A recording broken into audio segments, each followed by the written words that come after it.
ఈరోజు క్రైస్తవ సమాజం వాక్యమును మర్చిపోతున్నారు, సత్యాన్ని మర్చిపోతున్నారు, సిద్ధాంతాల వైపు వెళ్తున్నారు, ఆచారాల వైపు వెళ్తున్నారు, మతాల వైపు వెళ్తున్నారు, మానవ ఆలోచనల వైపు వెళ్తున్నారు, మానవుని యొక్క తలంపుల వైపు వెళ్తున్నారు వారు.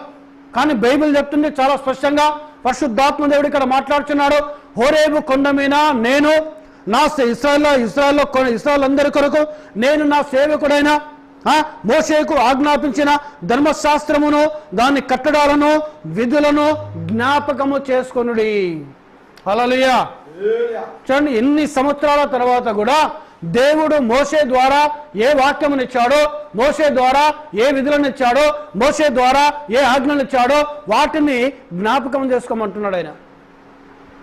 అందుకే అపోస్తలుడైన పౌలు హెబ్రీ పత్రిక 13వ అధ్యాయం 8వ లేఖలో చెప్తున్నాడు, యేసు క్రీస్తు నిన్న నేడు నిరంతరము, అవును యుగ యుగంలోకి ఆయన ఏకరీతిగా ఉన్నాడు.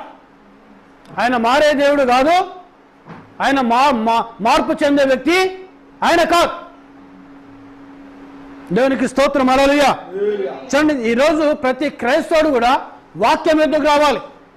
చూడండి, ఇక్కడ ప్రవక్త 7 సంఘకాలం యొక్క వివరణ అనే వర్తమానంలో దేవుని ప్రవక్త బ్రదర్ బ్రానం అంటున్నాడు, ఎవరు వస్తారంటే ఈ కాలానికి వచ్చిన ప్రవక్త, ఈ కాలానికి వచ్చిన ఆ ప్రవక్త మీద ఏలి యొక్క ఆత్మ, ఏలి యొక్క శక్తి ఉండి ఆయన ఏం చేశానగా సంఘమును క్రమపరచడము ప్రారంభిస్తాడు, సంఘమును వాక్యము నడిపించడం ప్రారంభిస్తాడు. ఆయన చేసే పరిచర్య యూనివర్సల్ గా ప్రపంచవ్యాప్తంగా ఆయన పరిచర్య చేస్తాడు. ఆయన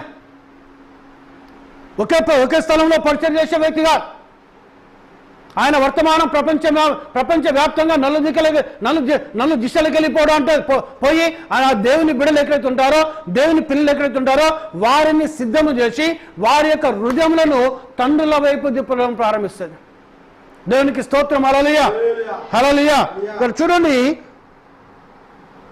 యెహోవా నియమించిన భయంకరమైన ఆ మహాదినము రాకమునుపు నేను ప్రవక్తకు ఏలియాను మీ యొద్దకు పంపుదును. చూడండి, దేవుడు నియమించిన ఆ భయంకరమైన మహాదినము రాకమునుపు దేవుడు ఏం చేస్తాడట, ఆయన ప్రవక్త అయిన ఏలియాను మన యొద్దకు పంపిస్తాడు. ఆయన ఎందుకనగా నేను వచ్చి దేశమును శపించకున్నట్లు. ఎవరు వచ్చండి?